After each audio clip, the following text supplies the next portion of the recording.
What you see here, listen, we want to start with, you want to go ahead and start cubing our chuck roast. This one right here is like 2.5 pounds. So remember this.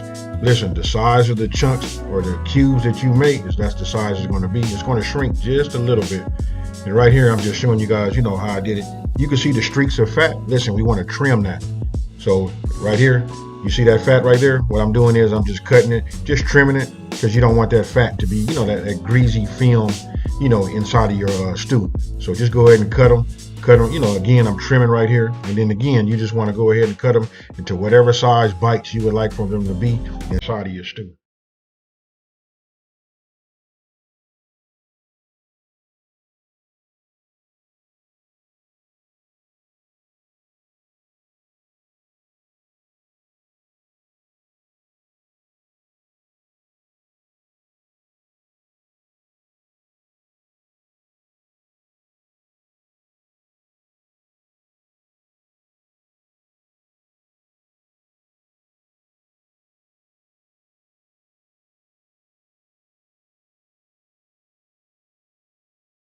Now here, I just take the onion. I'm just gonna go ahead and dice it up.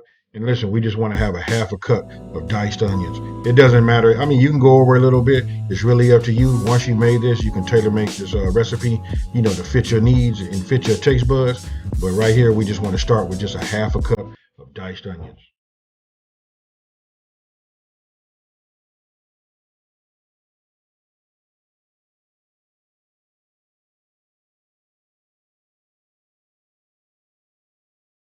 Now, in a bowl, you want to add your flour, salt, and pepper, together. You want to mix it well. And then you want to get your beef cubes, and you want to take your beef cubes and coat them on all sides. And then we're going to add the coated beef cubes. And what we're going to do is we're going to brown them. We're going to put them in a hot skillet with a little bit of that extra virgin olive oil. And then we're going to brown all sides.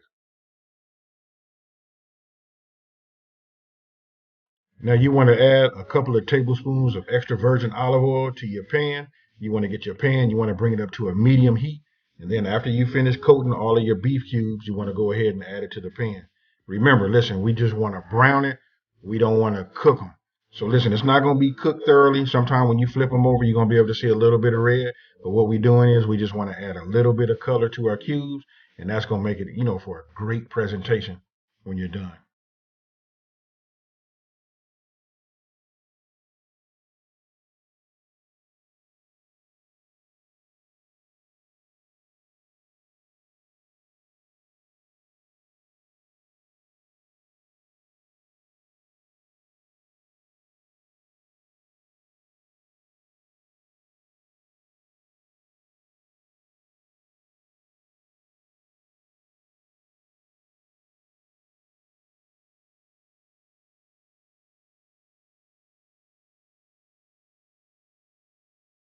So once you're done browning all of the sides of your beef cubes, then go ahead and just dump them inside of your crock pot, including the drippings. That's where your flavor's at. And then we're going to go ahead and move to cutting up our potatoes. Now here, size is up to you how you want to do it. Just keep in mind, the size that you cut them, they got to go in your mouth. If you want bite size, you can cut them bite size. If you want them want them to be a little bit bigger, you can cut them a little bit bigger. Break them with a fork or a spoon, however you want to do it. But then once you get them cut, then you can see right here, I cut them into fours also, 1/4. So we'll just call that quarters. Then I just go ahead and start adding everything to the crock pot. So we had the beef cubes after they were browned. We came back and then we put the potatoes. We got onions. Then we got that W sauce. And then we'll just continue on. Look, this right here is a fire roasted diced tomatoes.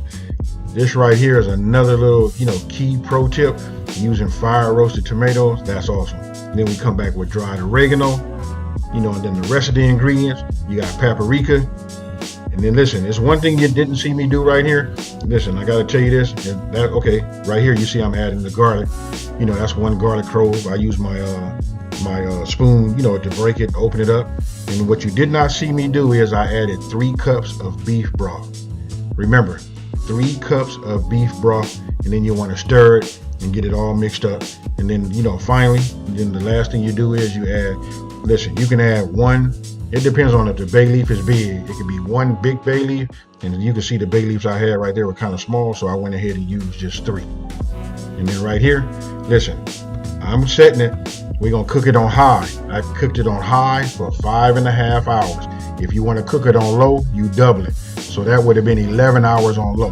So with that being said, you guys, that's what it looks like once it's done.